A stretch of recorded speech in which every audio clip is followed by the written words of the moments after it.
राघवेंद्र जी उपस्थित हुए हैं और आर्य वीरांगना दल की प्रधान संचालिका, सार्वदेशिक आर्य वीरांगना दल की प्रधान संचालिका श्रद्धेय आचार्य ब्रतिका जी भी हमारे मध्य में आ चुकी हैं।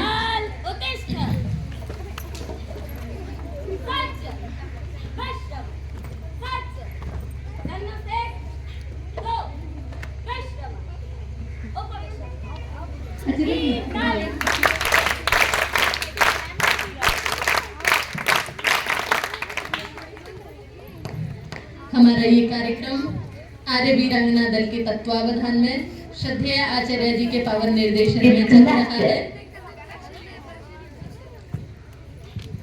आचार्य जी के शुभागमन से हमारा ये शिविर अपनी सफलता को प्राप्त कर रहा है। हम बहुत बहुत आभारी हैं।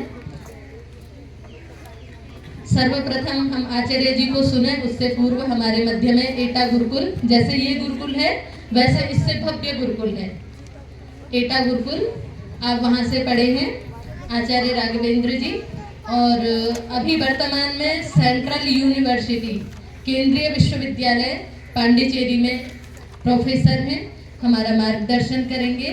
बहुत ध्यान से सुनिएगा, आपके पास में जीवन के अमूल्य अनुभव हैं। ये इधर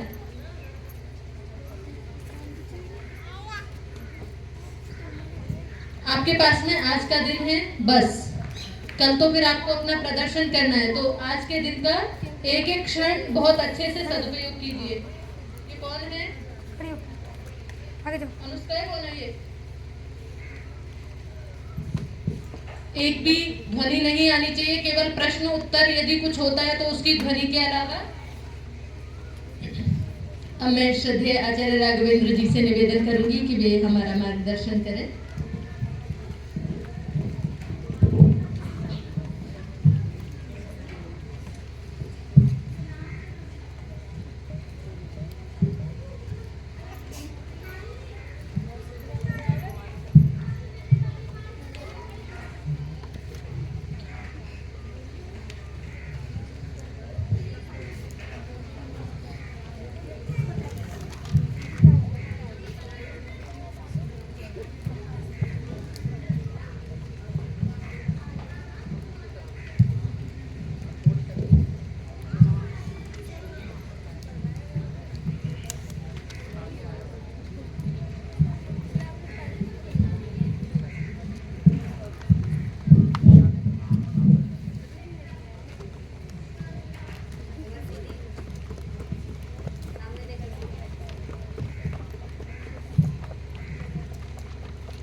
तस्मै ज्येष्ठाय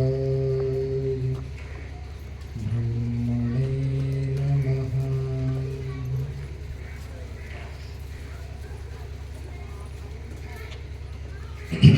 मंचस्थ श्रद्धेय आचार्य ब्रतिका जी, प्रधान संचालिका सार्वदेशिक आर्य वीरांगना दल, श्रद्धेय आचार्य मनु जी जो इस गुरुकुल की आचार्य हैं, व अन्य सभी आचार्य, मंचस्थ अन्य सभी और वंदनीय मातृशक्ति।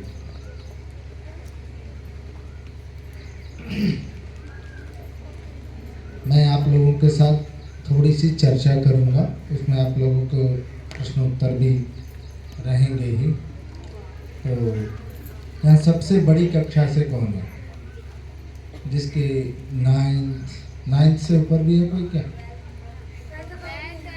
12th तक भी है? 12th से ऊपर तो नहीं है ना कोई? है? कौन सी कक्षा है? BA, BSc, बहुत अच्छा। और सबसे छोटी कक्षा? 3rd क्लास भी है? फर्स्ट भी है? ये तो पूरा शिविर जो है कई गणों में बटेगा। बाल शिविर भी है और फिर वो बड़े बच्चों का भी है। चलिए, सभी के लायक कुछ मैं प्रयत्न करता हूँ कि आपके साथ जुड़ूं। एक छोटा सा, जो बड़े बच्चे हैं, छोटे बच्चे इतने उसमें सक्षम नहीं होंगे, जिन्होंने कोई ऐसा अनुभव देखा है कि आज मुझे स्कूल नहीं जाना या कॉलेज नहीं जाना, मैंने ऐसा सोचा, ठीक है, और सोचने के बाद अब उसके लिए कोई मेरे को कोई विकल्प भी तो तलाशना पड़ेगा ना। पहले तो बिस्तर से उठे, कॉलेज का दिन है, स्कूल का दिन है, स्कूल जाना ही जाना है क्योंकि नियम है। अब अचानक मन में आया कि मुझे तो जाना ही नहीं है। अब जाना नहीं है तो उसको बचना है, तो बचने का उपाय तो नहीं कहेंगे, इसको कहेंगे बहाना, कहते हैं यहाँ की भाषा में, अलीगढ़, मैं भी इसी इलाके का हूँ, तो बहाना बताना पड़ता है ना घर वालों को। तो क्या ऐसा कोई बताएगा वो क्या क्या बहाने बनाते हैं? एक एक करके बताए। हाँ, हाथ ऐसे करते हैं। हाँ बताइए, आप बताइए। हाँ, स्कूल में क्लास में कुछ नहीं हो रहा, कॉपी चेकिंग हो रही है, तो इसलिए आज हम घर पे पढ़े। अच्छा, चलिए, बहुत अच्छा। अन्य? हाँ, ये बोल देते हैं मम्मी आज मेरे सिर में दर्द हो रहा है, आज मेरा मन नहीं कर रहा स्कूल जाने का, पेट में दर्द हो रहा है, आज मन नहीं कर रहा स्कूल जाने का। ठीक है। और कोई तीसरा? जी, टीचर स्कूल नहीं आ रहे, बाहर गए हैं, काम से छोटे बच्चे आए थे टाइम पास करने वाले। हाँ, देर तक सुन, लेकिन घर वालों को कैसे बताएंगे?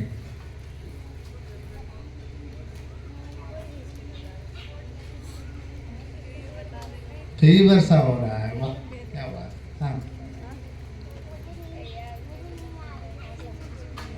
पूरी नहीं हुई है। मैं तो हमेशा अपनी मम्मी से ये कहती हूँ कि टीचर ने मुझसे मना करा है स्कूल मत आने। ये तो नहीं चलेगा खैर।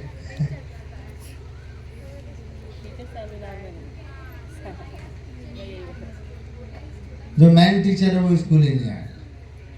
ठीक है, चलिए, कुल मिलाकर के हम जो है स्वयं से अपने दिमाग में उससे बचने का कोई ना कोई तरीका, कोई ना कोई बहाना खोज लेते हैं, और अधिकांश बहाने हम अपने शरीर से संबंधित खोजते हैं।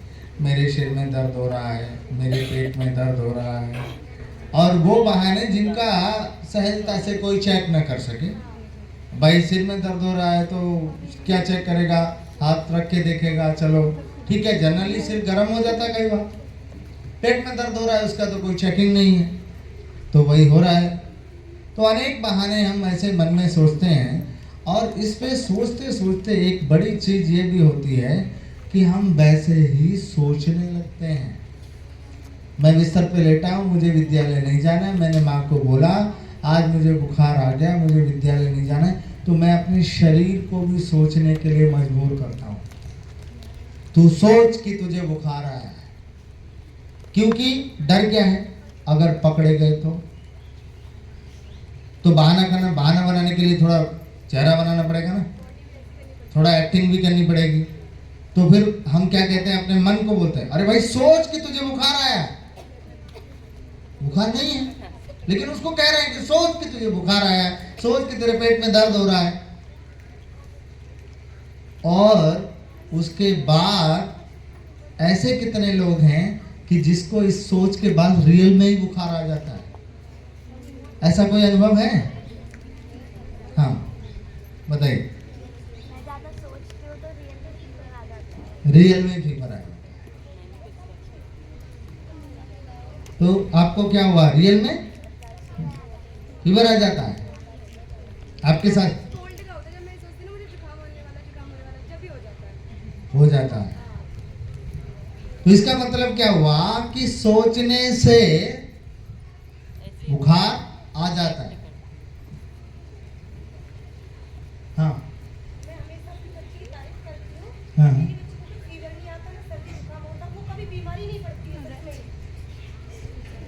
मैं उसको मजबूती देती हूँ कि हाँ मेरी बच्ची बहुत स्ट्रांग है, वो आज तक उसने गोली नहीं खाई है। हाँ हाँ हाँ। 10.5 साल की हुई है, वो कोई बीमार नहीं होती है।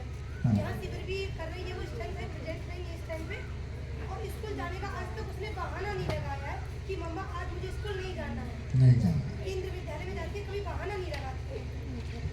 तो इन सारी बातों का निष्कर्ष ये है कि हमारे सोचने पर बहुत कुछ निर्भर होता है।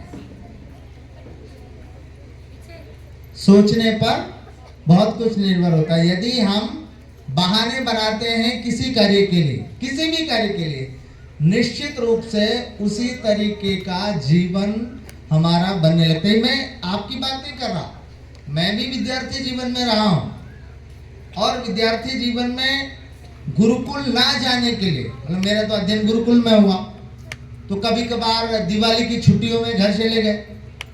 अब दिवाली की छुट्टियों में घर जाने के बाद घर से आने का मन तो करता नहीं, खेलने को मिलता है, वहां नियम में नहीं रहना पड़ता है, तो क्या बहाना लगा दिया, मेरे को दर्द हो रहा है। कहाँ दर्द हो रहा है? बोले इधर पीछे दर्द हो रहा है।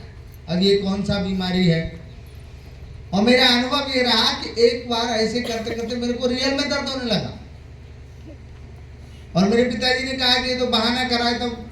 तो मेरी माताजी ने कहा नहीं, बहाना नहीं करा, एक बार ले जाके देखिए तो रियल में डॉक्टर ने चेक किया, दर्द हो रहा है। तो जो मैं कह रहा हूं उसका आशय ये है कि हमारे सोचने पर ये निर्भर करता है कि हम कैसे जिएं, हमारा जीवन कैसा हो। हम सोचेंगे मैं स्वस्थ हूं। एक और उदाहरण अभी बीच में घटा है जो बड़े बड़े लोगों के लिए है। कोरोना के बारे में कितने लोग जानते हैं? सब लोग जानते हैं। कोरोना के समय बहुत सारे लोगों को वो इस दुनिया में नहीं रहे। उनमें से अधिकांश वे लोग थे जिन्होंने ये सोच लिया कि कोरोना से मौत हो सकती है। अधिकांश कौन से लोग थे? जिन्होंने ये सोच लिया कि मुझे कोरोना हो गया और कोरोना एक ऐसी बीमारी है जिसके कारण व्यक्ति मर सकता है, और उनमें से अधिकांश वैसे ही मर गए, वो उस स्थिति में नहीं थे क्योंकि सोच लिया ना, उसका भय एकदम हमारे मन में व्याप्त हो गया ना। तो सोचने से किसी भी स्थिति का नुकसान हो सकता है। अब ये तो रही बात हमारे नुकसान की, परेशानियों की। अगर सोचने से नुकसान हो सकता है, हम स्कूल जाने से बच सकते हैं, तो सोचने से कुछ अच्छा भी हो सकता है ना? हो सकता है या नहीं? हो सकता है ना? भाई सोचने से बुखार आया, सिर में दर्द हुआ, तो फिर सोचने से कुछ अच्छा भी हो सकता है। क्या अच्छा हो सकता है?